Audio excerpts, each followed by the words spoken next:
Hello and a very warm welcome to day 2 of Formula One pre-season testing. Will the picture change dramatically from day 1, where Lando Norris looked, well, justified in his billing as title favourite? Max Verstappen made some positive noises about his Red Bull, and Lewis Hamilton continued to find his feet at Ferrari. Reliability was excellent throughout the field.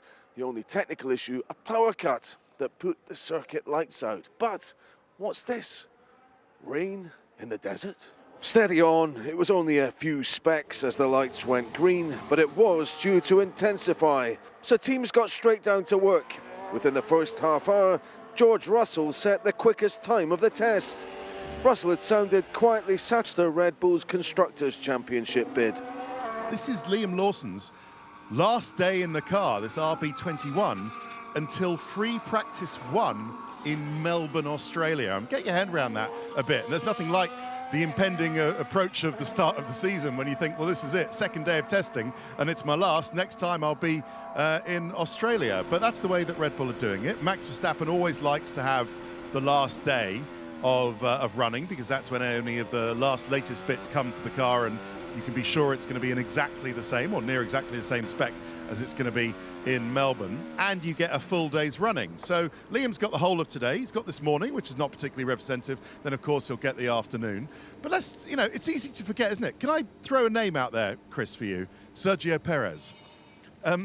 It's nice to remember Sergio, and I miss him around the place.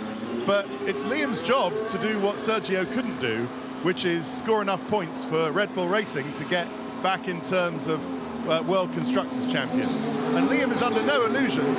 That's exactly what he needs to do. Going about it the right way so far. There he goes out on a new set of what looks like the C4, or maybe was it the C3, one of the yellow striped tyres. The rain then intensified. Oscar Piastri had a big moment. Carlos Sainz, who'd gone second quickest, less than a tenth behind Hamilton, also ran wide. Not a single Bahrain Grand Prix has ever been seriously affected by rain, but this hiatus lasted the best part of an hour. Esteban Ocon, as best you can here, yet you looked very confident in the car today. Can you say that the car as a concept is a better one for you than your previous car? This one? I think it's very early, a bit early to say, but I am really enjoying the car. We're slowly bonding, I think, and like yesterday was a so-so day. It was just okay, but yesterday we got through all our run plan. We're testing a bunch of things, so we're not doing setup. I'm not doing setup changes or directing where I want the car to go. We're just getting through the motions.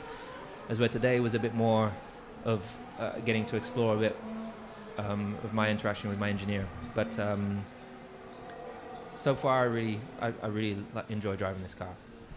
Yeah, Hulkenberg just dawdled like, oh, it touched. It is contact. Is that McLaren, though, still potentially the car to beat? Russell compiled more laps. I think sometimes you take junctions that go in the wrong direction. Maybe yesterday we tried something in the afternoon that didn't function. It wasn't so good. And it's about having a car that gives more confidence. That was the thing we were missing last year. That was a bit of unpredictable, and that seems to be a tiny step ahead. But like all of you said, we have no idea about fuel loads. Yesterday, Norris was on a different planet. Very, very good. Lewis this morning, Sainz on a C2, very impressive. So you really have no idea, and the conditions are really totally not representative. So I think Luke's quite satisfied with how everything's gone so far. I mean, a strange test. You come to Bahrain, you get a power cut, and then you get rain. But are you working through your program okay? Yeah, definitely. I don't know what I look like, satisfied or unsatisfied now. I'm questioning myself. No, as always, it's testing. I mean, what I really love about our sport is I think it's awfully close up and down the field. It's really hard, even for us, to determine where the decisions last year, at least those tough decisions are bearing fruit, it would appear now. I think that's probably a fair way of putting it. As I've always said all the way through, this is always just an evolution of where we were last year. It's the good pathway. We have lots of great people around us. There's some good things to come in our future, but I think a lot of the decisions we took both structurally within the team, but also with Carlos being here early on last year, are what paying dividends now. Yeah, his influence, you've talked quite a lot, Andy. I'm curious though about a particular design team obviously will have developed this car. We know Enrico Cardile is coming in and Adrian Newey. So will that same design team carry it on, or those individuals I mentioned enhance the car over this year? I think we're really fortunate to have Adrian and Enrico joining us, as well as lots of other people joining us as the team grows in capability and expertise. And the challenge this year for everybody is how much effort you put into the 25 championship and how much you put into the 26 championship. Our entire concept team are already working exclusively on the 26 car, but the entire race team are working exclusively on the 25 car, with 24 races ahead, and everybody else is somewhere in between. And that's the challenge that's the big question for all the teams this year. How fluid can you be, or open-minded if it turns out it's a better car maybe than you thought? I think you can always adapt. You can always decide what people are working on from day to day, but you need to be structured and clear thinking, and not flip-flop or straddle people across two different championship regulations. So we need to be thoughtful, mindful, and smart in the way we allocate everybody. Yeah, you were in a little bit of a no man's land last year, sort of uncontested, almost in fifth. Can you hope after a day and a half that you might be, well, I suppose, somewhere closer to the top four? I think it's impossible to tell after a day and a half with the weather conditions that we've had here. We'll learn more over the next day and a half, but we'll really know in Melbourne and the following races. Those first few races are stacked together nice and tightly, and we can learn from that. So Ferrari looking good and Lewis Hamilton sounding upbeat. After the break, we'll see how Lando Norris got on, and we'll also hear the latest in terms of his relationship with Max Verstappen.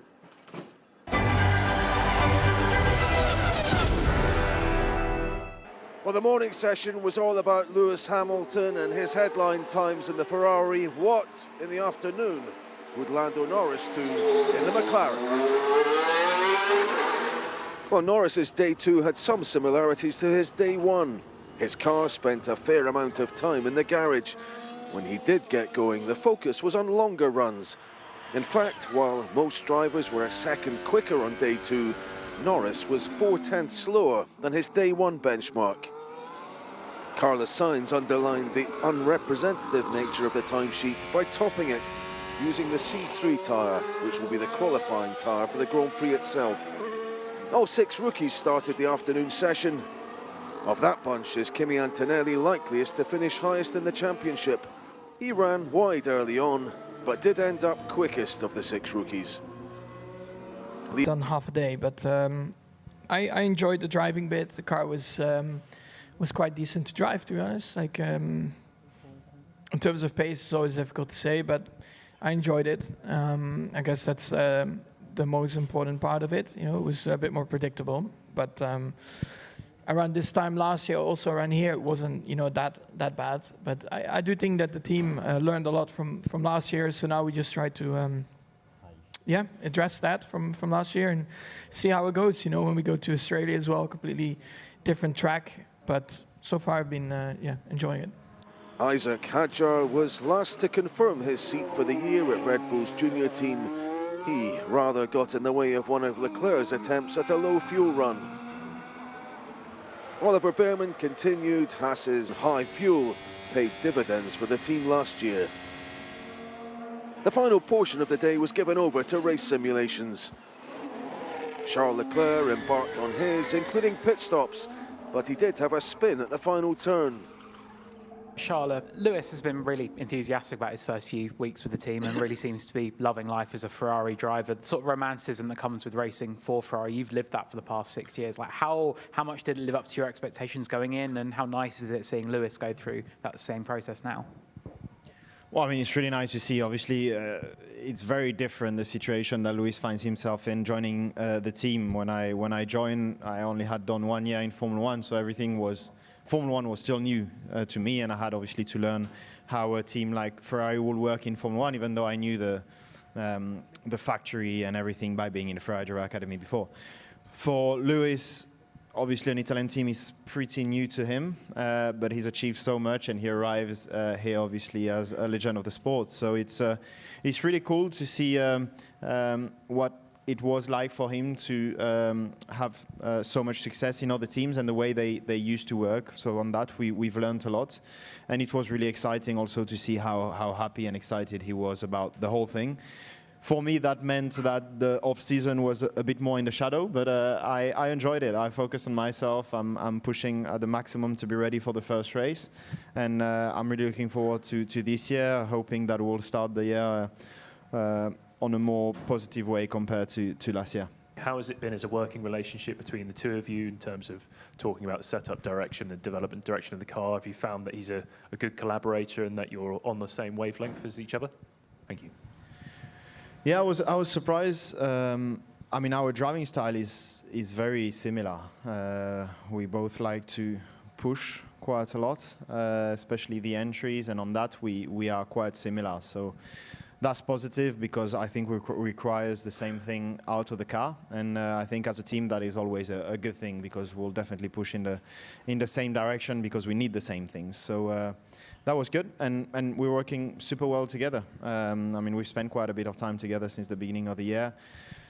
Less on track, more in the studio to do pictures, which is not the part we enjoy most, but it's part of the job. And yeah, I'm looking forward to race with him and hopefully bring Ferrari back to the top. Norris's simulation towards the end of the day was even more impressive. It looked significantly better than any comparable performance, including Leclerc's. He'd end up only 14th on the timesheet, but a blistering middle sector on an aborted short run late on revealed the McLaren's potential. Will Norris be fighting Max Verstappen again for the championship? They had some fierce battles last year. On this evidence, any wounds have healed. Last season, where you had a close fight with each other and it got a little bit charged at times towards the last third. Just wondering, both of you, how is your relationship now? And what attitude do you take in racing one another going into this season? Lando, do you want to take that one first? Yeah, it's terrible relationship. Yeah, we don't get on anymore. It's taken its toll. Sounds tough. Yeah. Yeah. Big drama now.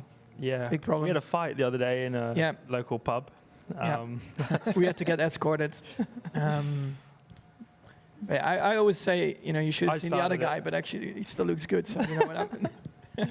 Yeah, it's fine. I think we both look forward to more of that, more of last year, more battles. I don't think it's just going to be us. I think there's going to be others involved, which will make it more exciting for everyone. But yeah, I know they're going to be tough battles, and I'm sure some of them are not always going to end the way I want, or hopefully Max wants, you know. But we're racing drivers. We get along. We've always said those kind of things. I know everyone tries to make their own points and say what's correct and what's not correct, but we respect each other a lot, and we look forward to more racing on track. Any more, Max? No, that's beautifully said. Verstappen also had a sardonic say on being booed at the F1 75 event in London just before the test. Max, can you just get your reaction to what unfolded at F1 75 last week, the booing towards yourself, towards Christian? Christian here yesterday described it as extremely disappointing. Your dad even went so far as to suggest you could boycott future events in England. So, as I say, just get your appraise on how you felt about it last week. There was any booing? I didn't hear anything. Maybe I'm deaf. Like, I don't need to really talk about it. It's not worth my time. This was a good-looking timesheet from a Williams perspective. They had the most laps and the fastest lap by Carlos Sainz, 0.2 off last season's pole time, and a full second quicker than Williams managed in qualifying here last year. Isaac Hadjar banked nearly 100 laps in the afternoon. Aston Martin remain bottom of that lap total chart at the moment. but was the real star performer of the day, lurking in the lower reaches of the rankings. Sky Sports F1.